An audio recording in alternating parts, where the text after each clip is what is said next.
찬바람이 불면 내가 떠난 줄 아세요. 여러분 혹시 쓸쓸하신가요? 걱정하지 마십시오. 겨울로 가는 길목에 훈훈한 법바람을 보내드릴게요. 우리들의 법 김일중입니다. 남들이 보기에는 먼지만한 가시 같아도 그게 내 상처일 때는 우주보다 아픈 거예요. 여러분의 먼지만한 상처까지도 제가 법으로 잘 치유해 드릴게요. 안녕하세요, 변호사 임지혜입니다. 너에게 난 해질녘 노을처럼 한 변의 아름다운 추억이 되고. 여러분, 저와 함께 법추억 쌓으실래요? 법추억 남자 유재환입니다. 초능력? 그게 뭔데? 사람의 진짜 능력은 공감이야. 법과 공감하는 법을 알려드리겠습니다. 법률신문 기자 박시연입니다. 네, 모두 반갑습니다. 반갑습니다. 예, 오늘 유독 재환 씨의 멜로디 때문에 굉장히 처지네요. 낮게 잡아가지고. 따라라라라라라라. 그거 맞네. 이렇게 가야 되는데. 너에게는 해질녘 노을. 어우. 두 파트로 나눈단 말이에요. 이게 예. 너에게 난 해질녘 노을처럼으로 가려고 에이. 원래 그렇게 가려고 그랬는데. 했다가 뒤에를 못 부를 것 같아서 너에게 난 해질녘 노을처럼 굉장히 낮게 잘 깔았습니다, 저희가. 그렇습니다. 이렇게 네, 근데 명대사가 간간히 나왔어요, 다들. 네. 어디서 진짜 명대사들을 하나씩 공부해 오시나 봐요. 저는 또 정말 저의 영원한 오빠, 우리 강동원 대배우님의 우리들의 행복한 시간에서 제가 발췌해 왔습니다. 너무 그 영화 속 그때 대사. 너무 네. 좋았어요. 박소영 기자는 어떤 거였죠, 대사가? 저는 그 최근까지 굉장히 이슈가 됐었던 드라마 무빙의 한효주 씨 대사 오. 네. 따라해봤습니다. 1편부터 다 봤습니다, 진짜. 너무, 그 정도로 네. 재밌었어요. 인기가 너무 예. 많아. 자, 그러고 보니까 진짜 2023년도도 이제 12월 한 달 정도 남았습니다. 야, 2023년하고 정들기도 전에 벌써 이별을 해야 될 것 같은 느낌이 들어요. 그렇죠, 그렇죠. 여러분들도 아쉬우세요? 아니면 그냥 좀 후련하세요? 저는 후련합니다, 진짜. 후련해. 내 인생에 보물 창고가 있다면 거기에 그냥 넣어두고 다시는 꺼내보지 않을 만큼. 아니, 2023년도에 우리도 만났잖아요. 우리들의 법이 있었는데요. 그거 빼고는 다 뭐 별로였다. 아유, 그렇군요. 부모님과의 사이도 안 좋았다. 어머. 예. 어머님이 많이 서운하시겠네. 엄마 사랑해요. 그래요. 알겠습니다. 2023년에게 한마디 하신다면 임조혜 변호사는? 2023년 고마웠다. 고마웠다. 특히 우리들의 법과 함께하면서 그래도 많은 분들에게 법을 좀 쉽게 전달할 수 있었던 것 같아서 뿌듯했다. 이렇게 정리하고 싶습니다. 저도 2023년 진짜 너무 뜻깊었던 게 우리들의 법 촬영하고 준비하면서 공부하는 게 굉장히 많고 배워가는 게 너무 많아서 너무 감사한 마음이 많이 드는 해였습니다. 그렇죠. 예.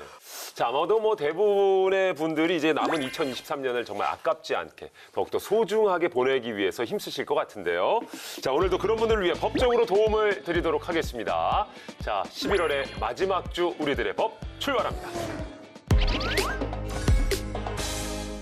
자, 지난 10월에도 법안이 여러 통과가 됐죠. 오늘은 어떤 새로운 법을 살펴볼까요? 네, 저희 지난번에 의료기관에서 바로 출산을 알리는 출산 통보제 통과됐다고 말씀드렸습니다. 재원 씨 혹시 기억하시나요? 알죠. 재현아, 너는 10월 30일에 태어났어. 라고 병원에서 지자체로 바로 알리는 거. 10월 31일생이에요? 예. 우리가 왜 몰랐지? 왜요? 저는 한참 지났는데 우리가 모르고 지나가서 모르고 그래요. 지나가서. 예. 그건 괜찮습니다. 네. 그래요.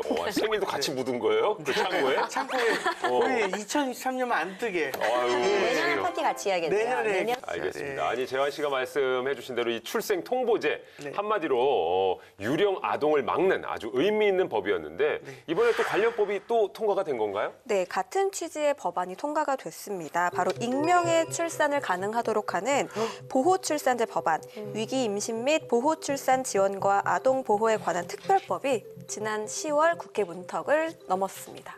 자, 그러니까 익명의 출산을 가능하게 한다. 그렇다면 신원을 숨기고도 출산을 할 수 있다. 뭐 그런 뜻인가요? 네, 그렇습니다. 정확하게 이해하신 거예요. 이제 보호출산제는 임산부가 자신의 신원을 숨기고 의료기관에서 출산을 할 수 있도록 하는 내용입니다. 좀 원하지 않는 임신을 한 경우 병원 밖에서 좀 위험하게 출산을 하는 경우가 발생할 수도 있잖아요. 하지만 익명으로 출산이 가능하게 되면 아무래도 산모나 아이 모두 생명을 보호할 수 있는 의료기관 그 테두리 안에서 출산을 할 수 있다는 장점이 있을 수 있습니다. 또 아기가 유기되거나 살해되는 상황을 막을 수 있지 않을까 한다는 판단에서도 만들어지게 된 거죠. 네, 최근에 제가 충격을 너무 받은 게 그 쇼핑몰 화장실에서 아이가 태어났다는 것을 기사로 접하고서 너무 영화 관련한 사건들이 많이 일어난다고 생각을 했거든요. 맞습니다. 특히 영아 유기 사건은 매년 꾸준히 이제 발생을 하고 있는 사건인데요. 경찰청에 따르면 영아 유기 사건 발생 건수는 2010년에 62건이었던 것이 2018년에는 183건까지 늘었었고요. 2020년에 107건, 2021년에 77건으로 약간 줄어드는 양상을 보였지만 유기 살해와는 별도로 지난 7월 초에 전국에서 출생 신고가 안 된 영아 가운데 경찰 수사가 진행된 게 600건이 넘었다고 합니다. 상당히 심각한 상황이라고 볼 수 있습니다. 야, 가뜩이나 뭐 저출산 국가다라는 오명도 있었는데 거기에 유기 이건 비극이거든요. 참 씁쓸한 현실인 것 같은데 근데 이렇게 되면 또 산모가 너무 쉽게 양육을 포기하는 거 아닌가 그런 걱정도 좀 드는데요. 맞습니다. 바로 이런 걱정 때문에요. 출생통보제와 함께 통과가 안 되고 논의가 더 필요했다. 이렇게 설명을 드릴 수 있을 것 같아요. 실제로 오스트리아에서는요. 익명 출산이 허용된 다음에 오히려 영아 살해율이 절반 이하로 감소했다는 연구 논문이 발표가 되기도 했습니다. 그러니까 영아의 살해와 유기 이런 극단적인 상황을 막기 위해서 어떤 처벌보다는 보호가 먼저라는 점이 좀 강조될 필요가 있는 것 같은데요. 그러니까 익명으로 출산을 하니까 아이를 포기해도 돼. 이런 관점보다는요. 임산부가 아이를 지키고 양육할 수 있게끔 도와주는 법이다. 이렇게 생각해주면 좋을 것 같습니다. 그럼 보호 출산하면 어떻게 되는 건가요? 뭐 무조건 정부가 좀 보살펴 주는 건가요? 일단 변호사님 말씀처럼 보건복지부에서도 임산부가 직접 아동을 양육할 수 있도록 최대한 지원하는 걸 우선으로 하겠다는 입장을 밝히고 있습니다. 그래서 절차를 보면 먼저 지역이나 중앙상담기관과 양육정보 같은 걸 상담하거나 교육을 받게 되는데요. 그래도 나는 보호 출산을 하겠다라고 한다면 가명과 관리 번호가 생성이 돼요. 이걸 이용해서 검진을 받고 출산을 하게 되는 겁니다. 그리고 보호 출산된 아이는 지자체에 인도를 한 다음에 아동을 보호하면서 입양 등 절차를 밟게 되는 거죠. 그러니까 가장 좋은 건 진짜 산모가 아이를 양육하는 걸 텐데요. 아이를 포기하지 않게 상담 교육하는 과정도 굉장히 중요할 것 같습니다. 그런데 이 해외 여러 국가에서는 베이비박스 이걸 이제 법적으로 운영된다라는 얘기를 들었는데 맞습니까? 맞습니다. 미국은 모든 주에 안전한 피난처법이 적용이 되고 있습니다. 신생아를 지정된 베이비박스에 맡길 수 있게 돼 있는 건데요. 이렇게 이 안전한 장소에 아이를 두고 간다면 부모는 기소되지 않습니다. 그러니까 베이비박스가 어디에 있냐면 뭐 병원, 소방서, 구청, 동사무소 같은 거의 모든 공공기관에 있다고 볼 수가 있는 건데요. 미국뿐만이 아니고 베이비박스가 설치된 나라는 뭐 독일, 체코, 일본 등 전 세계 한 20개국 가까이 되거든요. 그렇게 해서 보호받은 아이들이 4,000명 가까이 된다고 합니다. 그런 베이비박스라는 게 우리도 혹시 있지 않나요? 네, 우리도 베이비박스 뭐 언론에도 많이 등장했고 뉴스에서도 한두 번씩 들어보셨을 것 같아요. 네. 근데 우리나라의 베이비박스는 정부 기관이 아닌 곳에서 지금 운영을 하다 보니까 뭔가 불법도 합법도 아닌 그런 영역에 놓여져 있었습니다. 현행법에 따르면 베이비박스에 아이를 넣더라도 상담을 거치지 않고 그냥 두고 떠난다면 유기죄로 처벌을 받을 수도 있는 그런 상황이거든요. 이제는 국가가 좀 자발적으로 직접 나서서 출산을 돕고 지원하고자 하는 의지가 있으니까요. 좀 좋은 변화가 있지 않을까 기대를 해봅니다.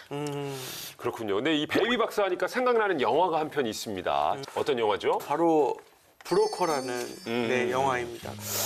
이 영화 브로커에 보면은 영화 속의 소영이가 이제 경찰한테 붙잡혀서 자신의 아이를 넘기면서 하는 대사가 있습니다. 그렇죠. 우성이는 버려진 아이가 아니야. 지켜진 아이야. 라는 보호 출산제가 정말 세상의 많은 소영이를 위해 또 소중한 생명을 위한 우리 아이를 지키는 법이라는 생각이 들고요. 부디 그 역할을 잘 해줬으면 하는 바람도 가져보도록 하겠습니다. 자, 계속해서 이제는 우리 모두를 지키기 위해서 나선 입법자들 만나봐야 되겠죠? 오늘의 주인공은 바로 이분입니다.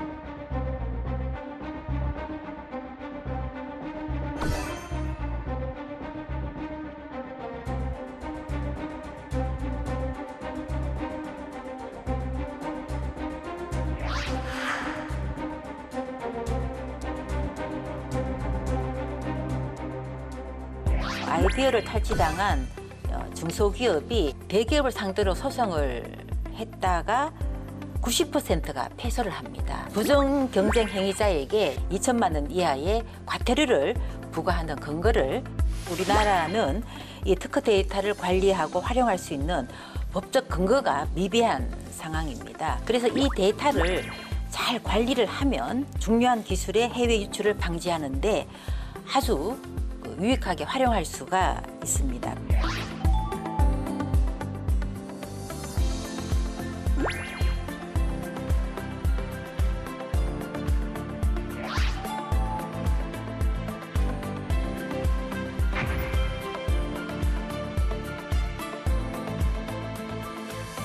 하나의 중견기업을 이끄는 총수에서 이제는 국회를 대표하는 실물경제 전문가로 이름을 떨치고 계십니다. 국민의힘 한무경 의원 자리해 주셨네요. 어서 오세요. 네, 안녕하세요. 어서 오세요. 안녕하세요. 반갑습니다.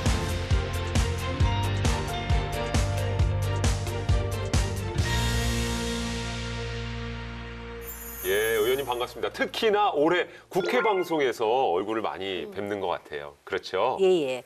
진짜 고맙게도 원래 국회 방송에서 진행하는 프로그램에 제가 자주 나오게 됐는데요.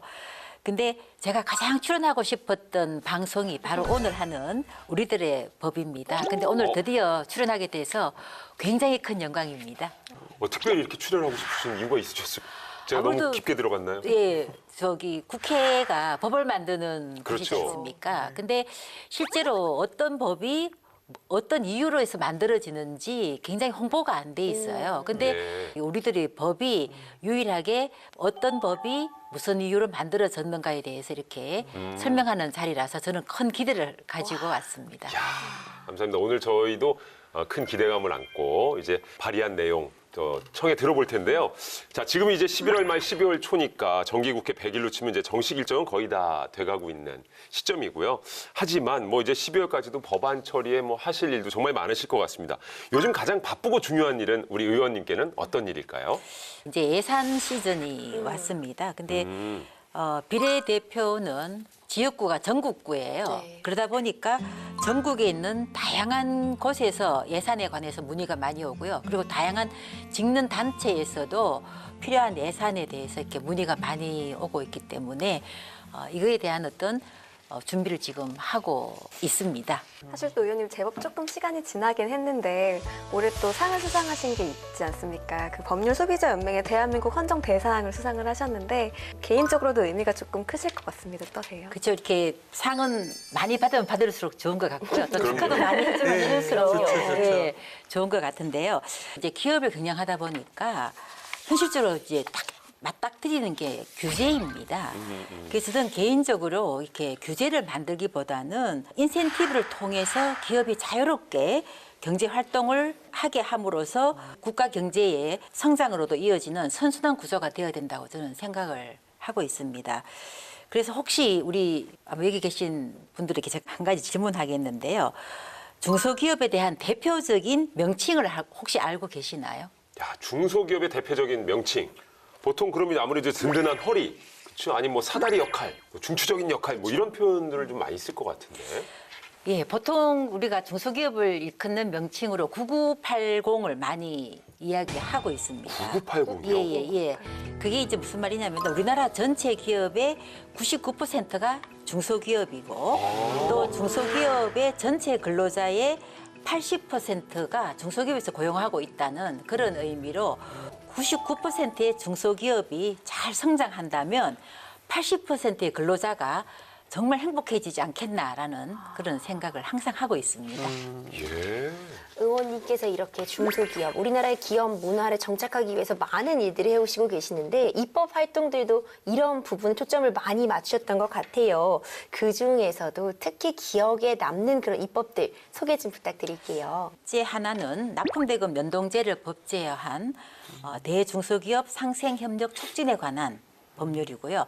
또 다른 하나는 여성기업 주관을 지정한 여성기업 지원에 관한 법률을 들 수가 있습니다. 납품대금 연동제는 14년 만에 중소기업의 수건이 해소된 법안인데요.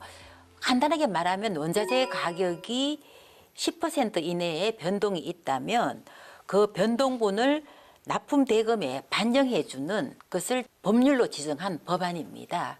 근데 이제 이 법안이 정말 어렵게 통과가 됐습니다. 어렵게 통과된 만큼 대중소기업 간의 공정한 거래 환경 조성에 밑거름이 됐으면 하는 게 제 바람이고요. 그리고 두 번째로 그 여성기업 주관을 지정한 여성기업 지원에 관한 법률은 저는 여성기업과 남성기업을 비교할 때 제가 세발 자전거를 많이 비유를 하는데요. 세발 자전거 바퀴가 세 개지 않습니까? 네. 그래서 제일 앞에 있는 바퀴는 우리가 정부, 중소기업 벤처 부를 뜻하고요. 뒤에 있는 바퀴 두 개는 하나는 여성기업, 하나는 남성기업이라고 표현되면은 뒤에 있는 바퀴의 사이즈가 같아야지 이 세발 자전거가 제대로의 속력을 낼 수가 있지 않습니까? 그런데 아직은 우리가 이 뒤에 있는 두 바퀴 중에 아직은 남성기업의 바퀴가 좀 더 큰 것 같아요. 그래서 1년간에 한 주를 여성기업 주간으로 지정하는 법안을 만들었습니다. 그래서 매년 7월 첫째 주가 여성기업 주간으로 지정이 되어서 지금 현재 계속 시행이 되고 있습니다. 아, 그렇군요. 이렇게 잠시 얘기를 나눠봤을 뿐인데도 우리 한무경 의원님께서는 정말 우리나라의 경제, 이 기업의 활성화를 위해서 정말 온 힘을 쏟고 계신다는 생각이 들고요. 오늘 입법자들 살펴볼 법안도 아마 그와 관련된 법안일 거라고 예상이 됩니다. 자, 한무경 의원님의 우리의 소중한 산업재산을 지켜라. 그 첫 번째 법안부터 열어보겠습니다. 내 소중한 특허 기술을 지켜주세요. 부정경제방지법 그리고 발명진흥법 개정안입니다. 특허 기술이라는 건 정말 나날이 계속해서 쏟아지고 있는데 어느 정도나 많이 이 특허 출원이 되고 있는 건가요? 예, 2022년 기준으로 보면요. 우리나라 특허 출원 건수는 55만 6,436건입니다. 다시 말하면 하루에 1,524건이 출원되고 있다고 볼 수 있습니다. 예. 네, 엄청난 양이거든요. 근데 이제 권리별 출원 건수는 우리가 알고 있는 상표가 제일 많습니다. 제일 많고 다음이 특허 디자인, 실용신안 이런 순으로 출원이 되고 있는데 우리나라는 세계 특허 5개 주요국, 즉 IP5 중에 한 나라입니다. 그렇군요. 기업에게는 큰 자산이고 또 기업 가치를 높이는 데는 아주 큰 역할을 하는 것이 특허다라고 알 수가 있을 것 같은데 만약에 이것을 빼앗긴다. 누군가 내가 낸 특허를 가로챈다. 재한 씨 어떨 것 같아요? 능지처참을 해야죠. 농지처참. 네네. 아주 예. 가만 놔두지 않을 겁니다, 진짜. 그리고 탈취 문제는 굉장히 기업에서 아주 심각한 문제를 다루고 있다는 얘기를 들었어요. 그래서 실제 현장에서는 어떤 조치가 취해지는지도 좀 궁금하긴 합니다. 예, 요즘 많은 기업들이 이제 미래 먹거리, 미래 성장 동력을 발굴하는데 온 힘을 쏟고 있습니다. 대기업, 중소기업 할 것 없이 이제 그러다 보니 대기업들이 이미 진입한 스타트업의 기술이나 BM, 비즈니스 모델이거든요. BM으로 새로운 산업에 진출하는 경우가 빈번합니다. 영양제 디스펜스라는 사업 아이템을 두고 대기업인 롯데 헬스케어와 신생 스타트업인 알고케어 같은 기술 탈취 분쟁 사례도 있고요. 혈당 관리 플랫폼 사업을 놓고서 분쟁 중인 카카오 헬스케어와 닥터 다이어리도 지금 현재 아직 해결이 안 되고 있는 중이고요. 네. 예, 근데 보통 이 기술 탈취 유형을 보면 대기업이 스타트업에게 투자를 하겠다, 또 협업을 하겠다 이렇게 제안하면서 그 스타트업이 가지고 있는 정보나 시스템에 대한 제공을 요청을 합니다. 예. 그럼 그 사이에 기술을 탈취하는 시도가 자주 발생하고 있다고 볼 수가 있습니다. 그렇군요. 특히나 이 특허와 관련된 소송으로 인해서 뭐 기업이 휘청거린다든지 마비가 된다든지 하는 일들을 종종 볼 수가 있는데 그만큼 상당한 시간과 비용이 들기 때문이라는 생각이 듭니다. 이런 데이터가 좀 나와 있나요? 네, 데이터가 있습니다. 대통령 소속 국가지식재산위원회에서 발간한 지식재산 보호정책 집행 연차 보고서에 따르면요. 2021년을 기준으로 했을 때 특허 침해 소송 민사 1심에 걸리는 시간은 평균 554일이었습니다. 여기서 집계되지 않은 형사소송이나 1심에 대한 항소 기간까지 고려를 하면 실제로는 더 많은 기간이 이제 소요되고 있다고 볼 수 있는 거거든요. 이렇게 되면 중소기업에겐 정말 치명적일 것 같은데 의원님 어떻게 보시는지 한 말씀 여쭙고 싶습니다. 이게 이제 법정 다툼으로 들어가게 되면요. 시간이 엄청 많이 소요가 돼요. 진짜 그러네요. 예. 그리고 설사 이제 중소기업이 모든 열정을 쏟아서 승소를 했다 하더라도요. 이 소송 비용으로 인해서 빚더미 않는 사례가 아주 많습니다. 그리고 지금 현재 통계적으로 보면 대기업을 상대로 소송을 했다가 90%가 패소를 합니다. 패소를 하고 항소심까지 가면 거의 100%가 중소기업이 패소를 한다고 합니다. 이게 참 안타까운 현실인데요. 실제로 이게 항소심까지 가게 되면 중소기업에게는 더 어려운 상황으로 갈 수밖에 없다고 봅니다. 근데 이런 문제 때문에 현재 이제 산업재산권 분쟁 조정 제도를 비롯해서 여러 제도들이 운영되고 있지 않습니까? 그런 게 좀 크게 효과는 없는 걸까요? 예, 이제 지금 특허청이 기술 보호를 위해서 이렇게 3가지 제도를 운영을 하고 있습니다. 첫째 하나는 산업재산권 분쟁 조정 제도, 두 번째는 기술 경찰 제도, 세 번째는 부정경쟁행위 행정조사 제도, 이런 제도를 운영을 하고 있는데요. 먼저 이 산업재산권 분쟁 조정 제도는 특허 분쟁을 전문가의 조정으로 당사자 간의 합의를 통해서 이제 해결하려고 하는 그런 제도이고요. 두 번째로 기술 경찰 제도는 특허청의 수사관이 특허 침해 행위를 수사하는 제도입니다. 그리고 세 번째로 부정경쟁행위 행정조사 제도는 부정경쟁 행위를 직접 조사해서 시정을 권고하거나 또는 불이행 시에는 위반 사항을 공표하는 그런 제도인데요. 그런데 이 3가지 제도가 지금은 다 개별법으로 이렇게 분산되어 있습니다. 그래서 아이디어를 탈취당한 중소기업이 어떤 제도를 어떻게 활용해야 되는지 이에 대해서 알기가 지금 현재 굉장히 어렵게 되어 있어요. 그러다 보니까 실제로 중소기업의 신속한 구제 지원이 되지 않고 있는 게 지금 현재의 상황이라고 볼 수가 있습니다. 네. 의원님이 말씀해 주신 것처럼 이런 문제를 해결하기 위해서 너무 많은 시간과 돈, 인력 등이 투자되다 보니까 이런 데 들어가는 품을 줄여주시겠다, 이런 취지에서 법안이 나타난 것 같아요. 그럴 목적으로 부정경쟁방지법과 발명진흥법 개정안 내신 것 같은데요. 핵심 내용도 좀 짚어주세요, 의원님. 예, 먼저 이제 부정경쟁방지법은요, 부정경쟁 행위자에게 시정명령과 더불어서 불이행할 때는 2천만 원 이하의 과태료를 부과하는 근거를 마련을 했습니다. 현행 부정경쟁 행위에 대한 행정조사는 시정 권고와 불이행 시 공표만 가능해서 어떻게 보면 강제력이 없다는 한계가 있습니다.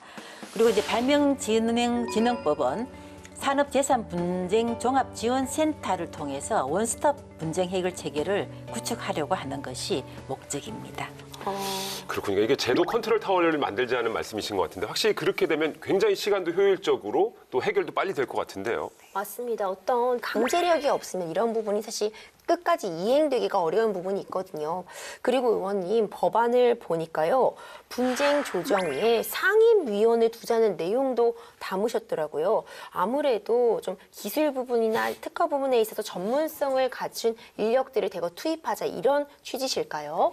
예, 그렇습니다. 기존의 기술분쟁조정위원회는 비상임위원으로만 구성이 되어 있었습니다. 그러다 보니까 아무래도 좀 전문성이 떨어질 수밖에 없고, 그리고 처리 기간도 꽤 긴 편이었어요. 그래서 이 개정안은 분쟁조정위원회에 상임위원을 둠으로써 좀 전문성을 두고, 그리고 일 처리도 빠르게 할 수 있도록 그런 어떤 적시성을 확보하려는 것이 목적이고요. 그리고 앞으로 아마 제가 봤을 때 이런 기술 탈취 관련된 건은 굉장히 많이 증가할 것으로 보고 있기 때문에 이 부분은 반드시 필요하다고 보고 있습니다.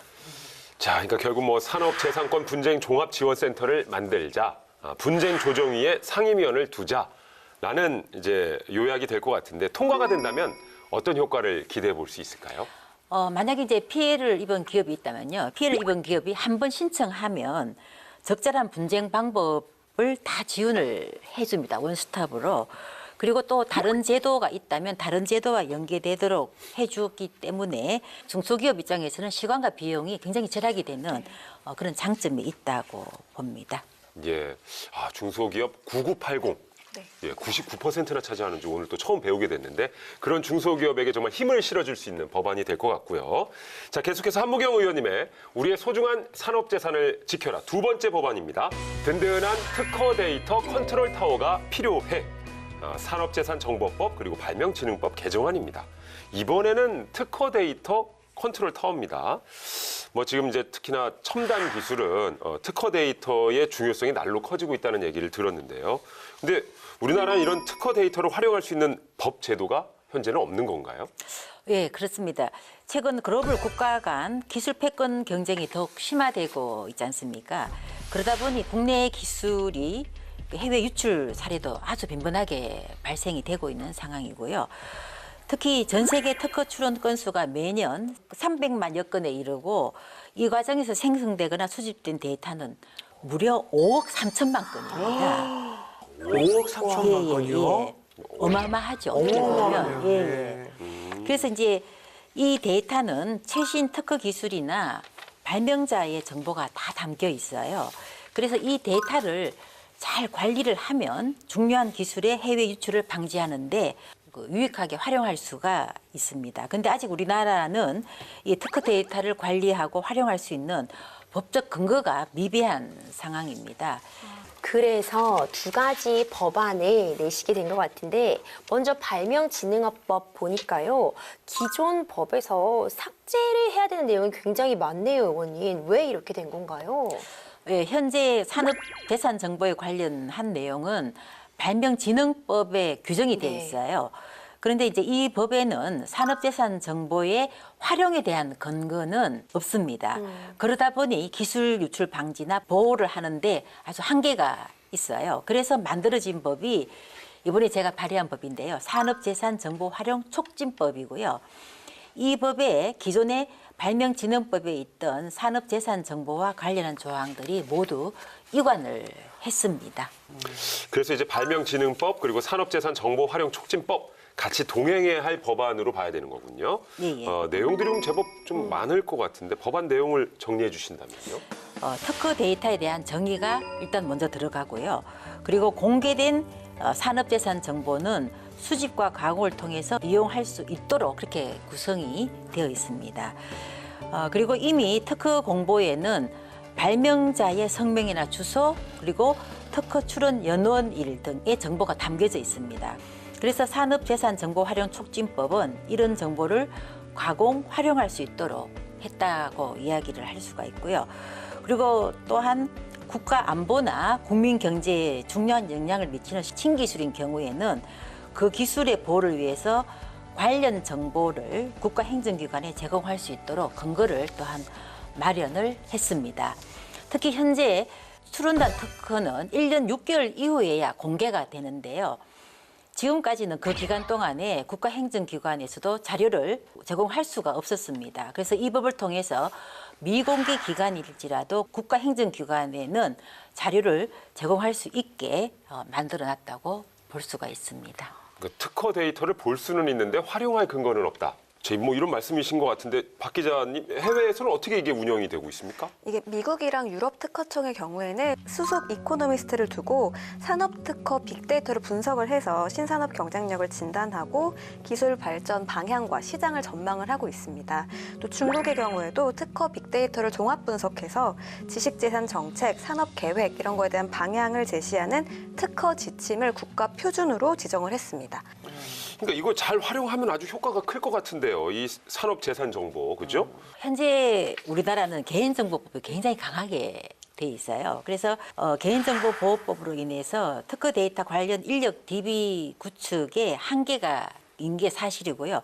이 법이 통과가 되면 특허 DB를 구축할 수가 있게 되고 그리고 해당 특허 기술 인력 분포 현황이라든지 또는 해외 이직 현황 그리고 경쟁 기업의 기술 개발 전략 등을 이 DB를 통해서 파악할 수 있을 것으로 기대를 합니다. 그런데 조금 걱정이 되는 게 정보 공개를 하면 정보 주체가 어떠한 그런 이익 또는 권리 같은 거를 침해를 당할 수도 있다 이렇게 생각을 하거든요. 이런 문제를 막을 좀 제어 장치라던가 뭐 선 이런 것들을 두었을까요? 예, 충분히 이제 그런 걱정들을 하실 수 있는데요. 네. 이번에 이제 관계 부처인 개인정보보호위원회 의견에 따라서 개인정보가 포함되는 경우 정보의 이용 제공 범위를 아주 명확하게 규정을 해서 보호할 수 있는 장치를 마련을 했습니다. 그리고 또 출원 중인 산업재산에 관한 비밀 제공에 대해서 비밀 유지 의무와 벌칙 규정이 명시되어 있어서 아마 크게 그렇게 걱정을 안 하셔도 될 것 같습니다. 예. 네.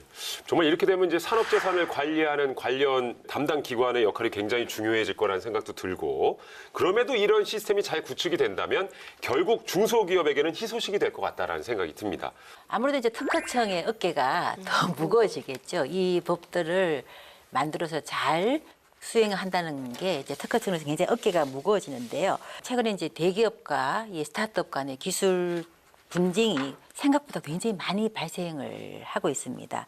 그래서 이제는 좀 정부가 책임을 지고 이런 기술 탈취 문제를 해결해야 되지 않겠나 이렇게 생각을 하고 있습니다. 그리고 또 제가 발의한 법안이니까요. 좀 빨리 통과가 되기를 바라고요. 제가 잘 챙겨보도록 하겠습니다. 예, 저희도 이제 저희 프로그램 나오셨으니까 지켜보고 또 응원을 할 텐데, 오늘 크게 두 가지 테마로 나눠 얘기해봤습니다만 네 가지 법안이 모두 다 연결이 되는 법안인 것 같습니다. 우리의 뭐 산업기술 또 재산을 지키면서도 기업 발전을 위해서 잘 활용할 방안이라고 생각을 하게 되는데요, 진짜. 맞습니다. 또 워낙 의원님이 오랜 기간 이제 기업에 몸담고 계시다 보니까 특히 최근에는 또 중소기업 탄소 중립법을 내셨더라고요. 워낙 이 탄소 중립이 우리나라에선 특히 좀 대기업 중심으로 논의가 되고 있었는데, 그렇기 때문에 중소기업의 이 탄소 중립법 차별성을 갖고 있는 것 같네요, 의원님. 예, 맞습니다. 중소기업은 대기업과 비교했을 때 사실 인력도 부족하죠. 자본도 부족하죠. 정보도 부족하죠. 이런 상대적으로 이 탄소 중립 정책의 실천력이 굉장히 좀 뒤처지고 있는 게 현실입니다. 그리고 이제 윤석열 정부는 2018년 대비 2030년까지 온실가스 배출량을 약 40% 감축하겠다는 목표를 설정을 하고 있는데요. 그렇게 되려면 대기업뿐만 아니라 중소기업도 적극적으로 참여를 해야만이 그 목표를 달성할 수가 있기 때문에 중소기업이 자발적으로 온실가스 감축에 나설 수 있도록 실질적인 좀 혜택을 주는 그런 내용이 담겨져 있습니다. 이 부분에 대해서는 여야 간 이견이 조금 없을 것 같은데 어떻습니까? 온실가스 감축은 여야 할 것 없이 중요한 아젠다로 생각을 하고 있기 때문에 큰 이슈는 없어서 아마 좀 비교적 빨리 통과될 것 같다라는 그런 예상을 하고 있습니다. 예, 알겠습니다. 재환 씨, 네. 어떻게 삼행시 준비는 잘 돼가고 있어요? 예? 질문이 또 있으시면 의원님께. 아, 그렇죠. 혹시 겨울 좋아하세요? 저는 사계절 중에서 겨울을 제일 좋아해요. 오, 진짜요? 진짜요? 예, 예. 제가 겨울이 되면은 네. 이렇게 추워지잖아요. 네. 추운 게 겨울이잖아요. 네, 저 네. 추워지면 저는 이게 뭔가 이렇게 제 자세부터가 딱 이렇게 똑바로 이렇게 서는 듯한 느낌. 그리고 그래요? 이 정신도 굉장히 그 추운 날씨에 맞게끔 이렇게 정돈된 느낌을 제가 많이 침엽수구나, 가져요. 침엽수. 예. 네네. 예, 그래서 제가 산을 좋아합니다. 겨울 산이요. 산도 좋아하시고. 눈이 많이 와 있어요. 그럼 예, 예. 걸어 가시겠어요? 아니면 안 걸어 가시겠어요? 저는 눈 오는 산을 맨발로 걷고 싶은 게 제 로망입니다. 진짜로. 열이 많으신가 봐요. 맨발로 예, 예. 걸으시면. 요즘 확실히 저 예전에 비해서 근데 눈 구경이 좀 어려워진 거는 또 사실이고, 이제 올해도 정말 한 달밖에 남지 않았는데요. 자, 개인적으로 또 이루고 싶은 일, 또 21대 국회 마무리는 또 어떻게 짓고 싶으신지도 여쭤보겠습니다. 제가 이 국회에 들어오면서 국민의 눈높이에 모든 걸 맞추어서 제가 의정 활동을 하겠다라는 그런 초심을 가지고 있는데요. 지금도 제가 그 초심이 흐트러지지 않도록 제가 항상 저 자신을 다집니다. 특히 우리 국회가 서로 이렇게 지금 현재 굉장히 정쟁의 장으로 지금 변해가고 있는데요. 저는 개인적으로 이제는 좀 더 미래를 향하는 협치의장이 됐으면 좋겠다라는 그런 소망 하나 가지면서 마지막 의정 활동을 하려고 생각하고 있습니다. 그러시군요. 오늘 정말 한무경 의원님과 말씀을 나눠봤는데, 박수영 기자도 응원과 또 당부의 메시지를 전해주신다면 우리 의원님께. 네, 오늘 의원님 말씀을 이제 경청해서 들었는데 저는 사실 경험이 가진 힘이 굉장히 크다고 생각하는데 의원님이 내신 법안을 살펴보면서 그동안 기업 활동하시면서 했던 그 경륜이 다 묻어나 있다는 걸 되게 많이 느꼈거든요. 그래서 뭐 앞으로 의정 활동도 같은 마음으로 제가 응원하도록 하겠습니다. 감사합니다. 삼행시 한번 운 좀 띄워주세요. 그래요?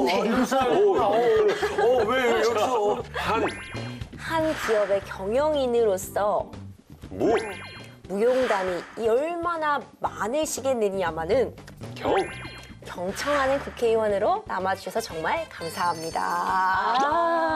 감사합니다. 아니 그 고심 끝에 멋지게 또 멋지게. 마무리하셨습니다. 실제로 의원님께서 정말 경청하고 만들어주셨다는 그럼요. 생각이 들어서요. 그럼 재환 씨는 오늘은 삼행시 쉬어요? 네, 감사합니다. 예. 왜냐면 제가 마지막 거가 경청하겠습니다. 아 그래요? 네네. 앞에 건 달랐어요? 앞에 건 조금 달랐지만 예. 어쨌든 경청하겠습니다로 가는 그 빌드업은 똑같았어요. 네. 그래요? 네, 네. 다른 거 한번 해봐요. 경청해. 다른 거 예. 자 그럼 한입 하실래? 좋아요. 분위기 좋아요, 지금. 무말랭이 무침이에요. 자 오늘 한무경 의원님 모시고 정말 우리 중소기업의 힘 그리고 우리 기업을 위해서 얼마나 힘쓰고 계신지를 다시 한번 좀 확인해 봤고요. 남은 정말 21대 국회 끝까지 힘써 주시길 저희도 응원하도록 하겠습니다. 네, 초대해 주셔서 감사합니다. 예, 오늘 한무경 의원님과 함께한 시간이었습니다. 감사합니다. 감사합니다.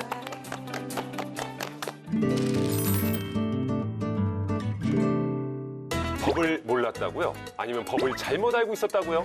제대로 법 읽는 방법을 알려드리는 시간, 법 읽어드립니다. 자, 보통 대학 때까지도 생활비를 받는 경우가 있습니다. 세 분은 어떠셨어요? 대학 생활 때. 저는 기본적으로 장학금도 좀 받았고 사실 대학 시절에는 용돈 받았죠. 부모님께 네. 용돈 받아서 그걸로 쓰고 다니고 생활비 하고 했습니다. 역시 똑부러져요. 저는 다른 친구들을 위해서 전 장학금을 포기했어요. 아하. 예. 이런 이타적인 사람. 그러니까. 이런 이타적인 사람. 저는 장학금은 저도 양보를 하고 의외로 막 학고 받고 그런 거 아니에요? 학교까지는 아니지만 아, 그러셨어요? 공부는 열심히 했지만 예. 이제 아르바이트도 하고 오. 또 용돈도 받으면서 그렇게 해서 지냈던 것 같습니다. 장학금까지는 안 받으셨구나. 그렇구나. 이미지랑은 조금 다르죠. 전 의외로 올 장학금 막 이렇게 올 장학금까지는 아닌데 반장학금? 네, 반장학금 와. 진짜. 네, 장학금에다가 예. 과외를 제가 좀 했는데 무슨 과목 했어요, 재원님? 과외는 국영수 다 있어요. 오, 네. 와. 재원님 공부 네. 엄청 잘했다고 유명하잖아요. 감사합니다. 오. 네, 저는 그랬어요. 자, 학창 시절 얘기는 여기까지 하도록 하겠습니다. 자, 우리나라 지금 이제 경제적인 여유가 없어서 부모와 동거하는 여전히 뱃속의 아이처럼 이 캥거루족이라 불리는 그런 청년들도 많다는 얘기를 들었습니다. 그런데 이렇게 생활비로 받는 돈은 증여일까요, 아닐까요?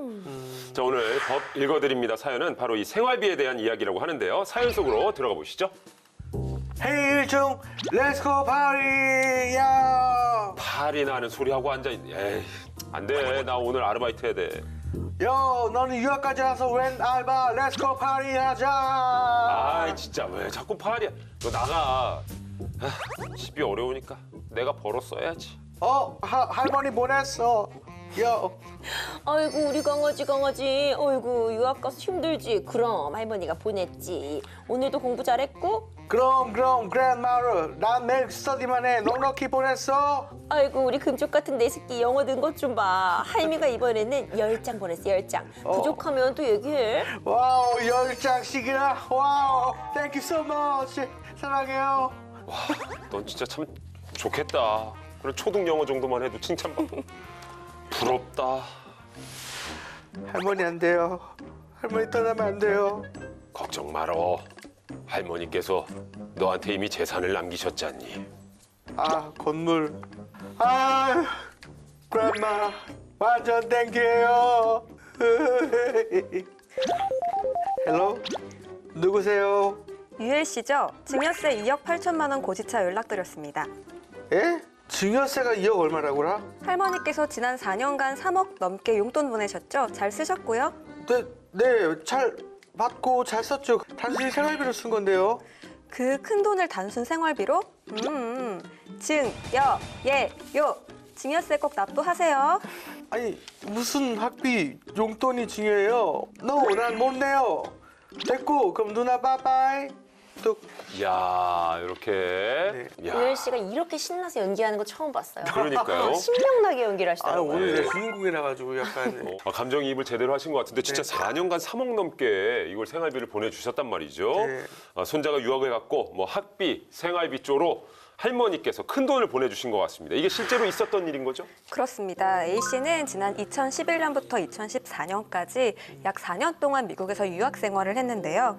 유학 기간 동안 친할머니께서 학비에 보태라고 매년 800만 원에서 1000만 원의 용돈을 송금을 했습니다. 매달? 예, 이렇게 해서 A씨가 4년 동안 받은 돈이 무려 3억 3천만 원에 달합니다.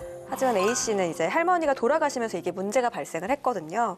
과세 당국이 유산 상속 과정에서 할머니가 A씨에게 학비 명목으로 보낸 돈을 사전 증여 재산으로 보고 증여세 2억 8천만 원을 납부하라고 한 사건입니다. 왜 액수가 어마어마하네요. 근데 이게 학비라고 보낸 용돈이 생활비인데 A씨 입장에서 황당할 수밖에 없을 것 같은데 소송했나요? 네, A씨는 이 할머니가 유학 당시에 자신에게 주신 용돈이 상속세 및 증여세법 제46조에 명시된 비과세되는 재산 중에 생활비와 교육비에 해당한다면서 증여세 부과 처분 취소 소송을 제기를 했는데요. 법원은 그 주장을 받아들이지 않았습니다.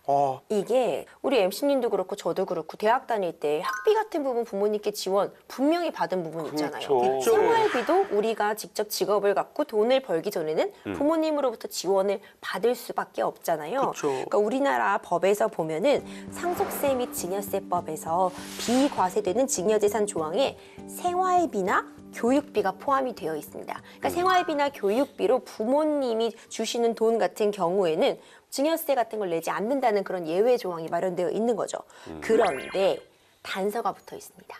소득이 없는 가족에게 통상적인 수준의 어떤 생활비나 학비를 지급한 경우에 비과세에 해당된다고 볼 수 있거든요. 유학 가기 전에 이미 건물 같은 부분도 상속받았다고 했잖아요. 그럼 임대 수익도 있기 때문에 지금 통상적으로 벌어들이는 수익도 있는 상태에서 또 평소에 필요한 것보다 훨씬 많은 금액을 지원받았기 때문에 이 특례 조항에 들어가지 못하고 증여세가 이렇게 부과되게 된 거죠. 그러게요. 근데 진짜 뭐 어쨌든 4년간 3억 3천만 원인데 증여세로 2억 8천만 원입니다. 이거 원래 이렇게 높아요, 비율이? 그러니까 한 대를 건너서 증여를 받게 되면 할증이 붙거든요. 부모에게 갔다가 원래는 자식에게 와야 되는데 조부모가 바로 손자에게 하면은 가산이 되는 부분이 있습니다. 근데 그런 부분까지 더해진 것도 있을 것이고 이전에 건물도 받은 것도 있고 현찰도 받은 것이 더해지니까 이 정도 증여세는 충분히 나올 수 있죠. 그렇군요. 그러니까 3억 3천에 대한 증여세가 2억 8천은 아니다. 그렇죠. 예. 근데 요즘에 뭐 화폐 가치가 떨어졌다 뭐 해서 어디까지가 사회 통념상 인정되는 용돈인지 감이 안 잡힐 수도 있는데 법적으로 규정된 게 있습니까? 네, 국세청에서는 가족 간 이뤄지는 증여에 대한 세금 공제 한도를 규정을 하고 있습니다. 그러니까 증여한 날로부터 10년 이내에 배우자에게는 6억 원, 성인 자녀에게는 5천만 원, 미성년 자녀에게는 2천만 원, 형제자매, 며느리 사위에게는 1천만 원까지 증여한 경우에는 세금을 부과하지 않습니다. 그런데 그 공제 한도를 초과하면 초과한 부분에 대해서만 증여세를 부과하고 있는 겁니다. 그러니까 배우자에게는 6억 원까지는 돈을 줄 수 있다. 네, 맞습니다. 하지만 나머지는 자녀에게는 5천만 원. 어떻게 보면 또 지금 시대랑 안 맞는 그렇죠. 것 같다는 생각도 좀 네. 들기도 하고. 네, 그렇죠. 재환 씨는 네. 뭐 미리 증여 받으신 거 있어요? 뭐 없어요. 뭐 어머니 사랑? 어우, 네. 그럼 세금 내지 말고 그거는 네. 오롯이 다 가져요. 그러게요, 진짜. 예. 사랑만큼은 건드리기만 해봐가지고. 근데 어쨌든 뭐 이제 할머니한테 용돈을 꾸준히 받았고 뭐 또 적금도 들 수 있는 거 아니에요, 만약에? 안 됩니다. 적금 들면 안 돼요. 적금 들면 왜냐하면 안 이게 돼요? 생활비로 용돈을 받은 사람이 소득이 없다고 하더라도 만약에 그 받은 돈을 막 적금, 네. 예금, 뭐 주식, 부동산 투자 이런 데 사용했으면 증여세가 부과가 될 수 있는 거예요. 그러니까 이게 명목만 생활비인 거지 그렇게 되면 재산 증식의 목적으로 사용을 한 거기 때문에 부과될 수 있는 거죠. 이야, 그러면은 결혼이나 네. 이런 거 할 때 이런 거 뭐 혼수할 때 써 그래서 뭐 이렇게 크게 좀 주실 수도 있고 맞아요. 하는데 이것도 증여세를 그럼 내야 되는 거예요? 또 그렇지는 않습니다. 또 이 상속세 및 증여세법 제46조에 보면요.